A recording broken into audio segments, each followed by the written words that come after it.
I teased this one in the intro, so let's get a little bit of comic relief. I mean, it's actually not comic relief, but just bear with me. George W. Bush. Does anyone remember George W. Bush?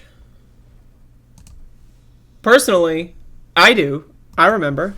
There's an old saying in Tennessee, I know it's in Texas, probably in Tennessee, that says, "Fool me once, shame on you. If fool me, we can't get fooled again." So here's George W. Bush. Little oopsie. Whoops. Talking about Vladimir Putin. Let's watch. In contrast, Russian elections are rigged. Political opponents are imprisoned or otherwise eliminated from participating in the electoral process. The result is an absence of checks and balances in Russia and the decision of one man to launch a wholly unjustified and brutal invasion of of Ukraine. Iraq. Anyway. 75. Like, who the fuck is in this room? Who the fuck is in the room going like, "Oh, Iraq! 1 million people dead! Oh!" So funny. Yo, I can't with this shit, man. This is like an all-timer. This is an all-timer of a clip. This fucking shit is insane. So I want to go over this, right, point by point.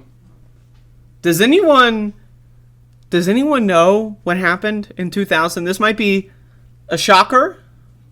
I don't even know if if I'm allowed to say this. In 2000, Al Gore won the election. But the Supreme Court decided to issue a ruling that said that they stopped the recount in the middle of the process.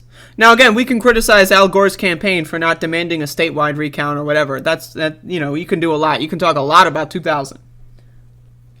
But the Supreme Court said, stop the recount as soon as Bush was ahead in Florida.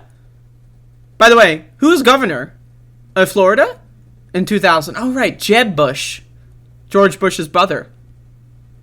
Huh. Interesting. So anyway, the Supreme Court issued a ruling that said that they stopped the recount in the middle of the recount so that Bush would be handpicked as president. But then the Supreme Court, after that ruling, and while they made the ruling, they said, this is not precedent. Never cite this case again. This is a one-off. Can you think of any other time in the Supreme Court's history where they've ever said, this is a one-off? This is not precedent. We're not doing judicial review on this one. This is a one-off. Just this case. Everything else stays the same? Does it...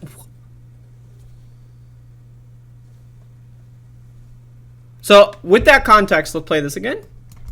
In contrast, Russian elections are rigged. Political opponents are imprisoned or otherwise eliminated from...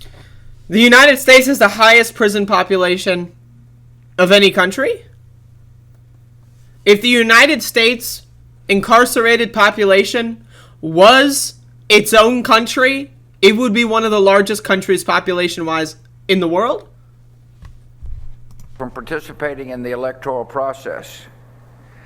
When you are sent to prison and you are a felon, your right in this country to vote is stripped away and you cannot vote in this country. The result is an absence of checks and balances in Russia and the decision of one man to launch a wholly unjustified and brutal invasion of of Ukraine. Anyway. 75. Yay! Again, this fucking shit's crazy. Now, again, just for the fucking bots out there, Donald Trump lost the 2020 election. Joe Biden is the winner of the 2020 election. Donald Trump is a loser. Just throwing that out there just for the bots.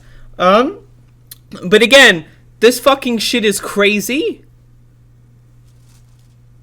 These motherfuckers are insane. They are insane.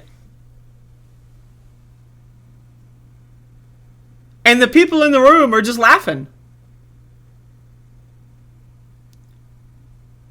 That's fucking crazy. Like, there's really no commentary I can add here. Other than, this motherfucker is insane. Other than, holy fuck. Other than, whoops. Whoops.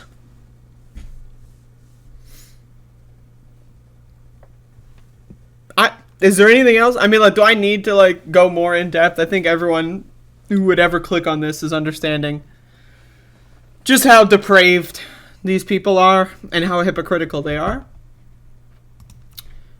Putin is literally using the same playbook that George W. Bush used to illegally invade Iraq and kill 1 million innocent people.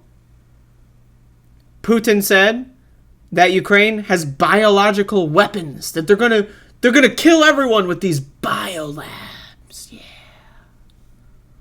Doesn't that sound familiar to you? Putin says, oh, this isn't an offensive invasion. This is defensive.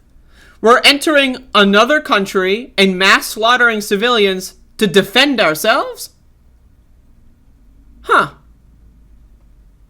That sounds a lot like, oh, so Saudi Arabia committed a terror attack against us, so let's go invade Iraq because they're going to hit us any minute. That motherfucker's got weapons of mass destruction. He's going to blow our country up any minute. So we're defensively killing 1 million civilians. It's defensive.